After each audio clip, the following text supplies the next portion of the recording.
Sir, उन्हाळी tomato यशस्वी होण्यासाठी foundation त्याचं कसं असलं पाहिजे? उन्हाळी टोमॅटो जर का आपल्याला 100% यशस्वी व्हायचा असेल तर सगळ्यात महत्त्वाचं की जो काही बेड बनवणार आहे तर त्याचा टॉप आहे तो 1.5 ते 2 फुटाचा असला पाहिजे. त्याची उंची बेडची बऱ्यापैकी 1 फूट ते 1.5 फुटापर्यंत उंची त्याची असली पाहिजे. जो काही पाण्याचा इंडेक्स आहे तो प्रॉपर भरणार पाहिजे. सगळ्यात महत्त्वाचं अति महत्त्वाचं म्हणजे काय की डबल लॅटरल पद्धतीने तुम्ही टोमॅटो लावा. त्याशिवाय टोमॅटो अजिबात उतरूच नका उन्हाळी टोमॅटो करत असताना. आणि त्यानंतर जे काही आपण मल्चिंग करणार आहे तर त्याच्या आधी बेड प्रॉपर प्लेन करून घेणं गरजेचं आहे.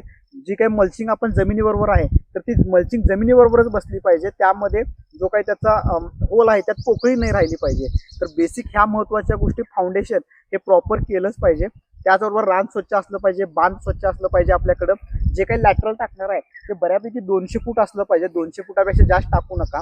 जो काही पाण्याचा प्रेशर आहे तो पण आपल्याकडे 1.5 प्रेशरपर्यंत आपल्याकडे मेंटेन राहायला पाहिजे. पाण्याचा प्रेशर चांगला पडला पाहिजे, पाणी प्रॉपर पडलं पाहिजे. कारण का उन्हाळा आहे, स्ट्रेसमध्ये रोपं नाही गेली पाहिजे. त्यामुळे बेड चांगला पाहिजे, डबल लॅटरल पाहिजे आणि प्रेशर हे प्रॉपर मेंटेनमध्ये असलं तर ह्या फाउंडेशनमध्ये टोमॅटोमध्ये सक्सेस होण्यापासून तुम्हाला कुणीही रोखू शकत नाही. आपल्याला उन्हाळी टोमॅटो लावायचं सुद्धा आहे, सक्सेस सुद्धा व्हायचा आहे. तर त्यासाठी बेसिक या गोष्टी करून घ्या.